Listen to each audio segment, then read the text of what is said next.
आपण ऐकत आहात रसिक कथा. सदानंदला सावध करून त्याला अनंत काळापर्यंत आपला भोगदास करून बघणारी मायाविनी कामिरा नक्की कोणत्या पातळीवर आणि कोणत्या योनीत वावरत होती बरं? बिंदी, तिची मुलगी, का आणि कशी? तिचे आणखी कोणते उपयोग कामिरा करून घेत होती? कामिरा मुळात स्त्री तरी होती का? अशा बऱ्याच प्रश्नांची उत्तरं मला मिळू लागली होती. सदानंदला त्यातील काहीही कळू देणं उचित आणि सुरक्षित नव्हतं. त्या रात्री सदानंदच्या मदतीनं त्याचा उपयोग करून मला उपाय करावा लागणार होता. त्याच्या मनोधैर्याची कसोटीच होती. मी त्याला योग्य त्या आणि तेवढ्याच सूचना दिल्या. त्याला मी मला दिलेल्या खोलीतच त्या रात्री झोपण्यास सांगितलं. त्याला कमालीचं हायसं वाटलं, कारण तो एकटा झोपणं शक्यच नव्हतं. त्याला झोप यावी म्हणून मी एक गोळी त्यास दिली. 5-7 मिनिटातच तो गाढ झोपला. मी वाट बघत होतो. मी आद्य गुरु गोरक्षनाथांचं स्मरण केलं, माझ्या गुरूंचं स्मरण केलं आणि निशंकपणे घरातील सारे दिवे मालवून टाकले. माझ्या बॅगेतून मी एक लहानसा षटकोनी स्फटिक बाहेर काढून तो जागृत केला आणि एका कोपऱ्यात ठेवला. त्याच्या मंद निळ्या प्रकाशात झोपलेला सदानंद अगदी एखाद्या बालकासारखा झोपलेला आणि केविलवाणा वाटत होता. मध्यरात्र होण्यासाठी काही क्षण उरले होते. एकाएकी खोलीत एक भडक तीव्र सुवास पसरला. इंटिमेट सेंटचा येतो तसा घुसमटून टाकणारा सुवास. पाठोपाठ मला परिचित असा उग्र कुबट दुर्गंधीचा भपकारा. ती दुर्गंधी लपवण्यासाठीच तो आधीचा कृत्रिम सुवास वापरला गेला होता. मी सदानंदच्या कॉटवर लक्ष ठेवून होतो. काही क्षणांनी कुणीतरी धसमुसळेपणानं बसावं तशी त्याची कॉट कुरकुरली. गादी दबली गेली. सदानंदच्या निर्विकार चेहऱ्यावर एकाएकी भाव बदलले. तो झोपेतच होता. मग कुणीतरी नाकावर रुमाल वा उशी दाबून धरावी तसा तो तडफडला. जागा झाला. दुसऱ्या क्षणाला काडकन आवाज झाला. सदानंद कळवळून गाल चोळत उठला. त्याच्या गालावर 4 बोटांचे लालसर वळ उठले. इस बंदर को लाए साथ? क्यों? क्या करेगा यह खच्चर? उसे भी मैं शिकंजे में लूंगी. कुठून तरी कर्कश बायकी आवाज घुमला. त्यात भयंकर संताप ठासून भरला होता. माझ्या उजव्या मांडीवर ठेवलेली शुभ्र रेशमी शाल मी सदानंदच्या अंगावर भिरकावून त्याला संरक्षण दिले. त्याच्या गालावरचे वळ नाहीसे होत गेले. त्याच्या वेदना संपल्यासारख्या दिसल्या. मात्र त्याचे ओठ मात्र भयानं थरथरत होते आणि कपाळावरून घामाचे ओघळ सुटले होते. कोण हो तुम? क्या चाहती हो? मी तिच्या मातृभाषेत ओठ न हलवता मनातल्या मनात विचारलं. गुलाम हो रहा है ये मेरा. ती फाटकन उत्तरली. तुझे भी करूंगी. ती दुष्टपणे खळखळून हसली. जरूर, मी थंड स्वरात म्हणालो. कोशिश अभी कर कामिरा. अच्छा, मुझे जानता है तू. तू ही आया था देवडी पर. भयंकर उष्णतेचा एक अतितीव्र झपाटा वेगाने माझ्या दिशेने आला. मध्ये असलेलं चौकोनी लाकडी स्टूल आणि त्यावरील रुमाल क्षणार्धात पेटून त्याचे आश्चर्यकारक वेगाने विस्तवात मग राखेत रूपांतरित झालं.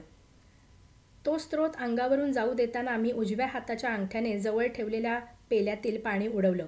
जिव्हारी फटका बसावा तशी ती वेदनेने किंचाळली. कुत्ते, मैं छोडूंगी नहीं तुझे. कल देख लेना. अचानक तिचा आवाज क्षीण होत विरला. बेशुद्धीच्या सीमेवर गेलेल्या सदानंदाच्या खांद्यावरील शाल दूर करून त्याला मी झोपवलं आणि त्याचा भ्रूमध्यावर उजवा अंगठा ठेवून हलकेच दाबला. सदानंद क्षणात शांत झोपला. तो ध्यानस्पर्श होता. Astral healing.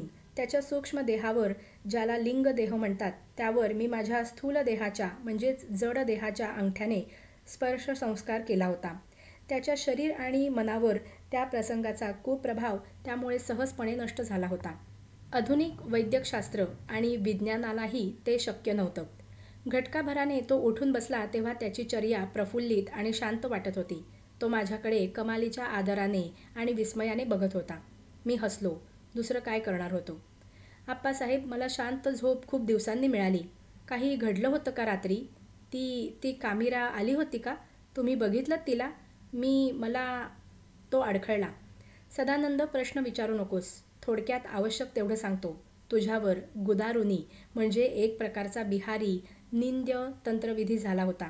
शारीरिक वासनापूर्तीसाठी आणि बहुधा कसला तरी प्रतिशोध म्हणजे सूड घेण्यासाठी. अधिक स्पष्टीकरण नंतर मिळेलच. मृत्यूनंतर खरं तर शरीर सुखाची विकृत वासना ठेवणे तसे दुर्मिळच असते. एखाद्या तांत्रिकाने मृत्यूनंतर म्हणजे आप्पासाहेब, कामिरा. सदानंदला बसलेला धक्का त्याच्या चेहऱ्यावर स्पष्ट दिसत होता. म्हणजे सदानंद कामिरा जिवंत नाही, मात्र तिचे अस्तित्व, तिच्या वासना जिवंत आणि अतितीव्र आहेत. लालसा जबरदस्त आहेत. ती अतिशय धाडसी आणि दुष्टही होती आहे. भर दिवसा ती जिवंत स्त्रीसारखी वावरते आहे. सदानंद पुतळ्यासारखा स्तब्ध, निश्चल झाला होता. सदा मेल्यावरही माणूस त्याच्या मनोविकारांनुसार मेंटल सेटअप व आत्मिक पातळीवर काही काळ अस्तित्व टिकवून असतोच. अधमातील अधम आणि अगदी काही साधुसंतही कळत नकळत एका विशिष्ट पातळीवर आपले अस्तित्व टिकवून ठेवण्याचा प्रयत्न करतात. काही मर्यादांबरोबरच अशा अस्तित्वाला अविश्वसनीय अशा प्रचंड शक्ती लाभलेल्या असतात. साधुसंत त्यांचा लोककल्याणासाठी उपयोग करतात आणि अधमपूर्वी विकृत मानसिकता असलेले तांत्रिक दुहेरी जीवन, लौकिक आणि अलौकिक, शारीरिक व अशरीरी जीवन जगण्याचा प्रयत्न करतात. कुणीतरी कोणत्या तरी वेळी काळी त्यांना मुक्त केल्याशिवाय अशी अस्तित्व संपत नसतात. वासनापूर्तीचा ओंगळ डाव चालूच राहतो. निरपराध जीव बळी जात राहतात. त्यांना शरीराकार घेता येतात. त्यांचे वासनाचक्र कुणीतरी रोखावे, संपवावे लागते. जीवाचा कान करून सदानंद ऐकत होता. तो कमालीचा भारावला होता. सदानंद, आमचे हे जीवन व्रत असते. अशा विकृत, दुर्दैवी अस्तित्वांना मुक्ती देणं आमचं कर्तव्य असतं. मी कामिरालाही मुक्त करेन. ती करू देईल? सदानंदने काहीशा भयग्रस्त स्वरात विचारलं. ती मला विरोध करणारच. ती भयंकर शक्तिशाली तांत्रिक स्त्री माझा नाश करू पाहील. मी तिची चूक, तिची पापं तिच्या पदरात घालीन. मला गुरु आज्ञा आहे सदानंद. आप्पासाहेब, तिच्या तावडीत सापडलेल्या पुरुषाचं शेवटी काय होत असेल?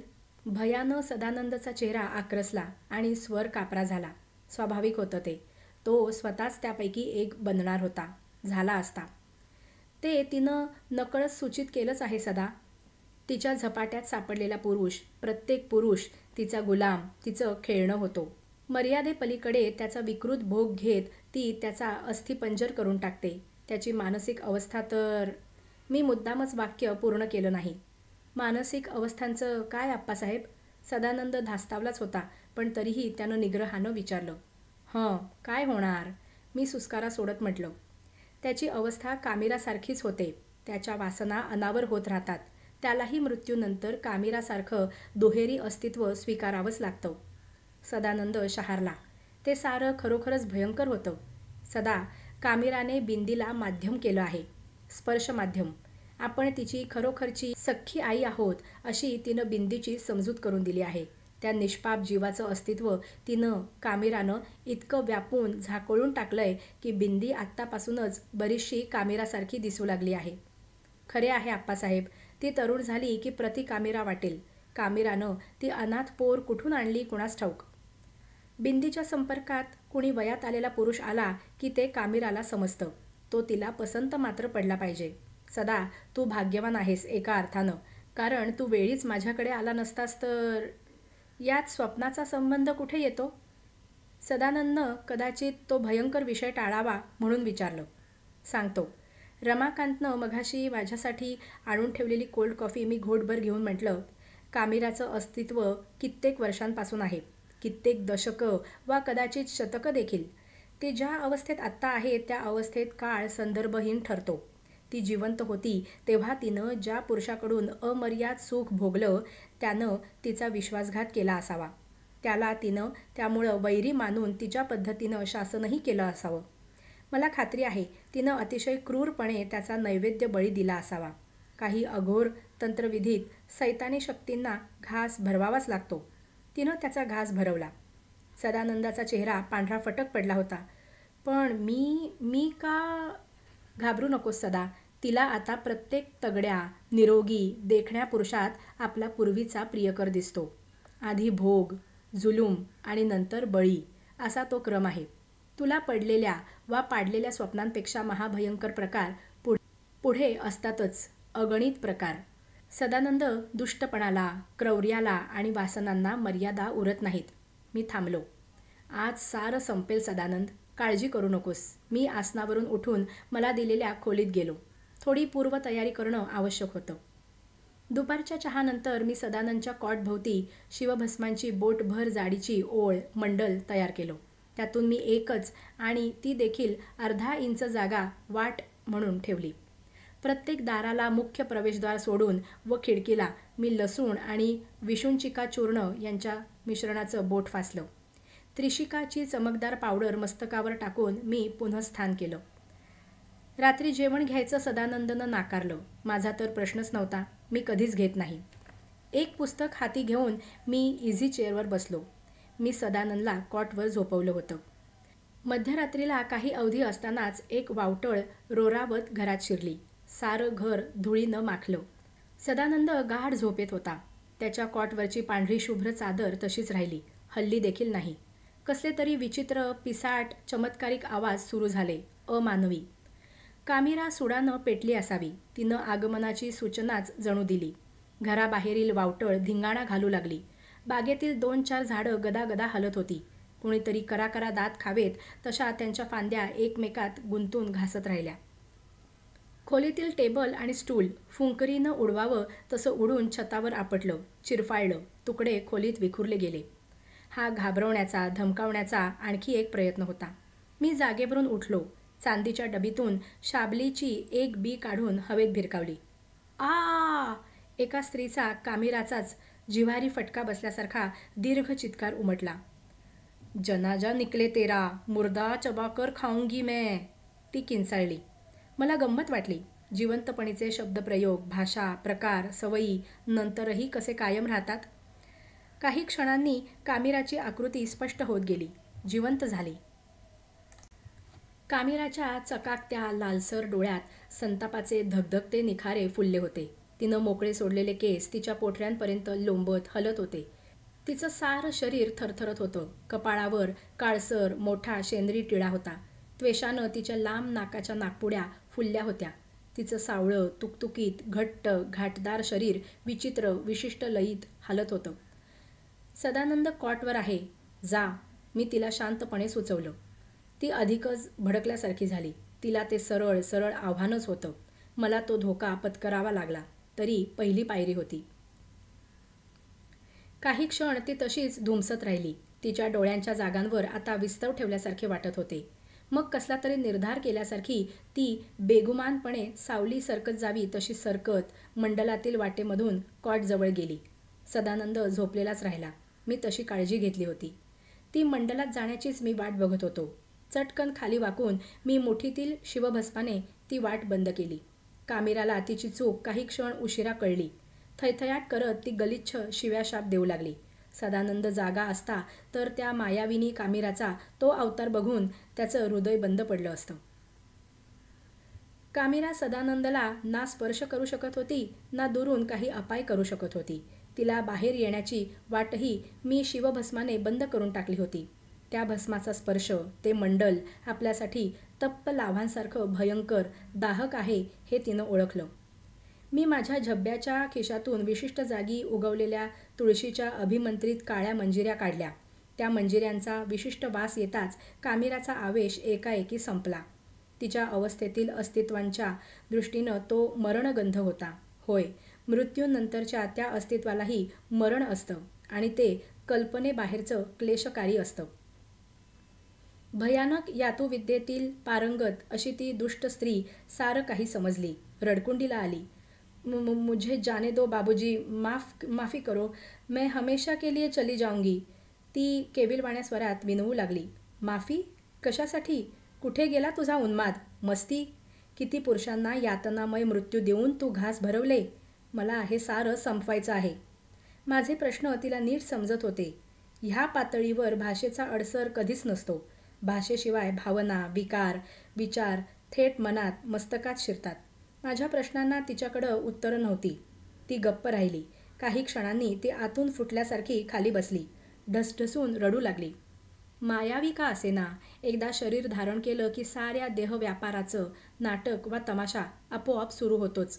कामिरा एक दुष्ट मायाविनी होती, हे मी विसरू शकत नव्हतो. मी भस्मरिंगण अबाधित ठेवून कामिराच्या अंगावर हातातील मंजिऱ्या फेकल्या. ॲसिड पडावं तशी ती किंचाळली, तडफडली. मुझे मुक्ती दो महात्मा. जमिनीवर बसून मस्तक आपटत तिनं आकांत केला. तेच करतोय मी कामिरा. तुला हवी असो की नसो, मी तुला मुक्ती देणारच. तुझ्या मुक्तीचा मार्ग याच यातनातून जातोय. सहन कर. मी थंडपणे बोलत तिच्या अंगावर विशिष्ट शब्द उच्चारत आणखी काही काळ त्या काळ्या अभिमंत्रित मंजिऱ्या फेकल्या. कामिराचा आवाज बंद झाला. तडफड मात्र चालूच राहिली. तिची तडफड पाहणं मलाही जड गेलं. अखेरचा संस्कार म्हणून मी शाबली चूर्णाची चिमूट तिच्या दिशेनं फेकली. काही क्षण गेले. ती होती त्या जागी आता काळ्या मातीचा राख मिश्रित ढिगारा दिसू लागला. त्यावर धातूच्या 4 चपट्या बांगड्या आणि 3 छोटे ताईत दिसू लागले. मी पुढे होऊन विदारकीच्या छोट्या काडीने त्यावर पाणी शिंपडलं. ते हवेत विरघळल्यासारखे दिसेनासे झाले. मग मी उजव्या हाताच्या मध्यमेने भस्मरिंगण तोडलं. शुभ्र, चंदेरी, अर्धपारदर्शी वाटणारं नवं शरीर घेऊन कामिरा माझ्या पुढे आली. माझ्या पुढ्यात वाकून जमिनीला हाताने स्पर्श करत तिनं वंदन केलं. झपाट्यानं विरळ होत जाणाऱ्या तिच्या सूक्ष्म लिंगदेहाला लहानशा धुराच्या लोटाचं स्वरूप येत गेलं. तिच्या चेहऱ्यावर आता मंद स्मित आणि कमालीचे शांत स्निग्ध भाव होते. तिनं हात हलवून निरोप घेत पुन्हा मूक अभिवादन केलं आणि उदबत्तीच्या धुरासारखं एक मोठं विरळ वलय हवेत विरलं. मी थकून खुर्चीत बसलो. गुरुजींचं कृतज्ञतेने स्मरण करत मी जवळच्या तांब्यातील पाणी घोटभर प्यायलो. त्यांनी त्यांचं कार्य पुढे चालवायची जबाबदारी माझ्यावर आणि आणखी 2 शिष्यांवर टाकलेली होती. मी ती पूर्ण करतोय, करत राहीन. मी सदानंदकडे नजर टाकली. तो शांत, गाढ झोपलेला होता, पाळण्यातील बालकानं झोपावं तसा. कामिराच्या मुक्तिप्रवासाला मी ईश प्रार्थनेतून गती दिली आणि शांतपणे झोपलो, सदानंदसारखा. अशाच कथा ऐकत राहण्यासाठी रसिक कथाला लाईक व सबस्क्राईब अवश्य करा.